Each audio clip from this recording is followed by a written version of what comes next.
Good evening and welcome to Western Michigan, where we have Game 3 between the Rockford Ice Hogs and the Grand Rapids Griffins from high atop Van Andel Arena. Mike Folta joining you, and thank you for joining us here tonight on what was going to be a best-of-5 series. It has now turned into a best-of-3. Mike Folta with you here inside Allstate Arena, where we have ourselves a March midweek matchup, which means two things: madness and magic number. If we pull out our crystal ball, we might see a scene similar to what could unfold tonight, a tense matchup between two evenly matched teams, Rockford and Grand Rapids. Hit fast forward, and these could very easily be the two teams facing each other in the opening round of the 2024 Calder Cup playoffs. Here's Roy Budish, wide open.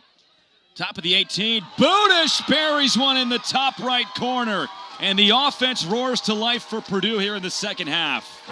Three Hogs trying to work it free, and Gust is able to find Del Mastro up top. One-timer, they score! Rockford cashes in on the power play, and it's Jackson Cates with a laser beam from the right circle. We saw that from SMU with Celia Cullen in the game earlier. The 6'1" center can make a huge difference at the net. That's Lourdes Myers with her first kill. Myers picking up where she left off yesterday. The older brother PJ played 138 games here at Purdue, a three-year starter. Proctor inside to Williams with the reverse. Hennessy penetrating the attacking third, right off the woodwork and in. Bar down from A.J. Hennessy. What a strike. And now Bunsteker's dropping the gloves. The Michigan native DJ Bunsteker squaring off with the giant Wyatt Newpower. Newpower at 6'4", 210.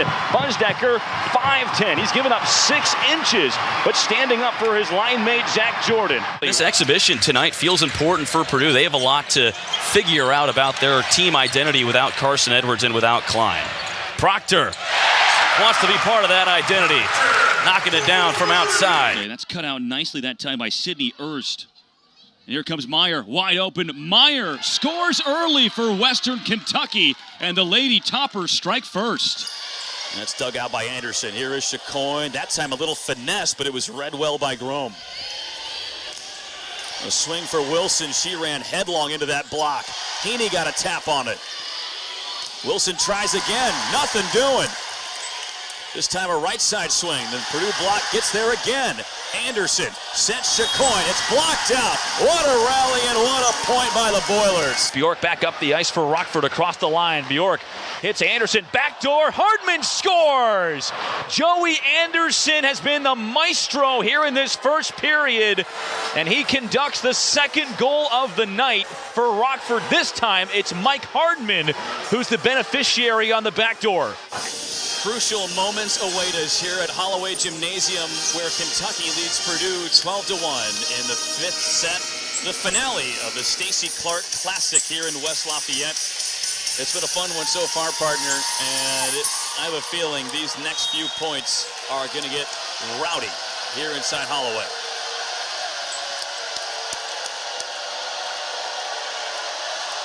Audrey Whitworth at the line for Kentucky. Bump set, Heaney sends it off the block and down.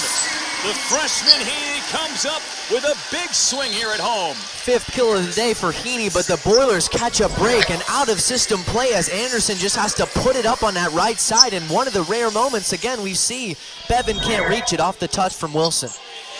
Only 5 kills for Heaney, but she's had some huge plays down the stretch. Tied at 12. That was just touched through the block by Wilson. That time, accuracy, the better part of velocity. Wilson, we've seen, has used that space when the block is building to really put it on the floor, and she keeps that 1-point lead. Wildcats up by 1, late in the 5th. Anderson sets Chacoin. That was blocked back by Kentucky. Heaney goes back row with it, and that's out. Purdue's tied it once again. Another huge swing by this impressive freshman. Heaney comes in clutch in big moments. We saw it in that first weekend of play. We saw it in Kansas, and she is going to be a phenomenal player for Purdue. She's showing up when they need her most. And now she checks out. Allie Hornig steps in for Dave Shondell. Serve specialist. Rutherford with a gentle chap trying to roll it over the block. Now Wilson, Skimmerhorn, Chacoin going to the back wall where the Purdue takes the lead. And they're 1 point away, and they can smell it here in West Lafayette. 24 kills, Chloe Chacoin. Holloway on their feet. Timeout, Kentucky.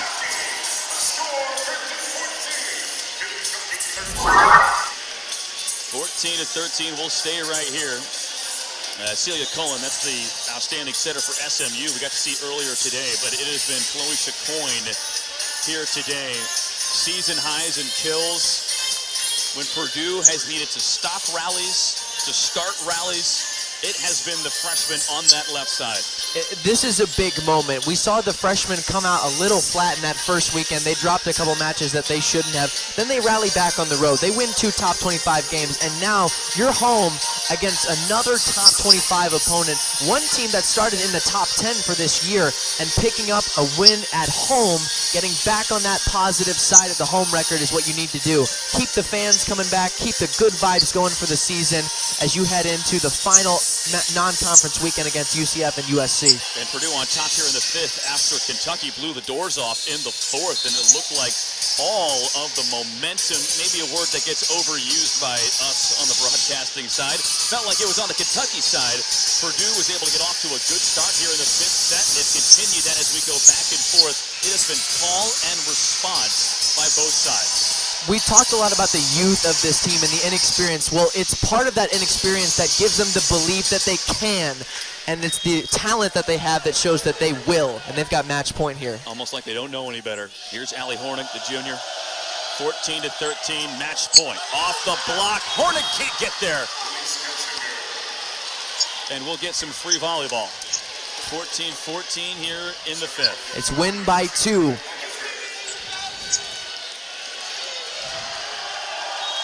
The senior Rutherford at the line. 14 kills, 7 digs for her tonight. Anderson, quick set that time for Colvin. Wilson had it blocked down. Kentucky keeps it up. Wilson again misses wide. And once again, match point Purdue. And Dave Shondell showing his player, settle. Keep your cool. We're back in the prime position we need to be, but this is not over yet. And we're going to get a challenge here from head coach Craig Skinner and Kentucky.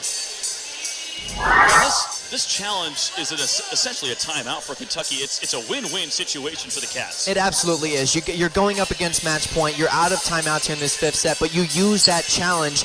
There's no point in letting it go to waste. You have nothing to lose, like you just said, Mike. And you know, you get a chance to set your defense the way that you want it.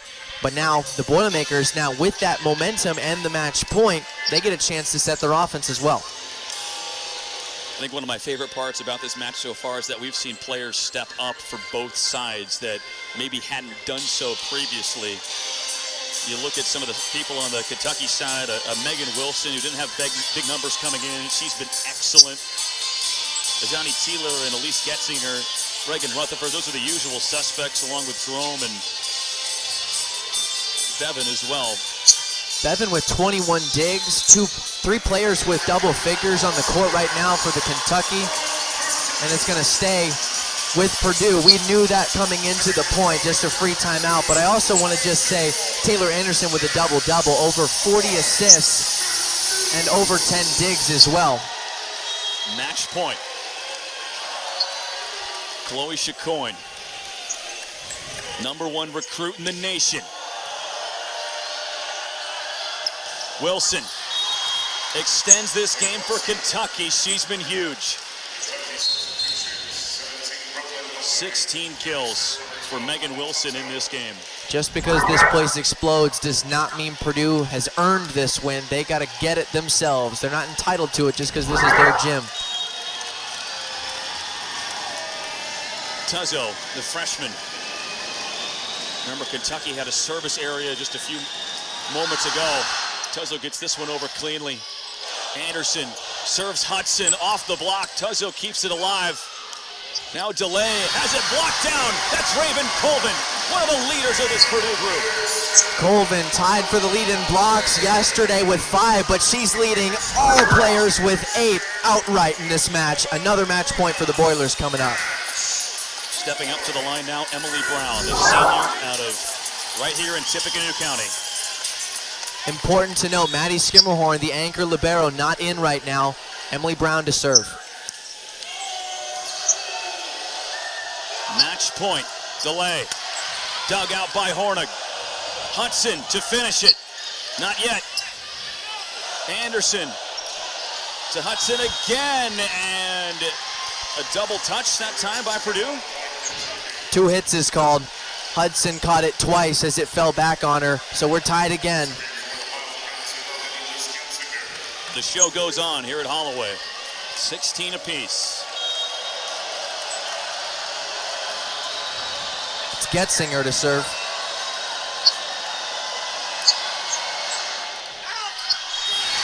Service error. And Purdue's 1 point away once again. They have come at the worst times for Kentucky. They've mounted up to become a problem, and now they give Boilers the match point once again. Anderson back to serve. 14 service errors for UK in this game. Anderson with Purdue trying to close out their 4th straight win. Teeler has that blocked. And then Hudson finishes off Kentucky here at Holloway. Boilers win in 5. That's 4th straight for Dave Shondel's Purdue Boilermakers. Kentucky with a hard-fought battle, but they come up just short.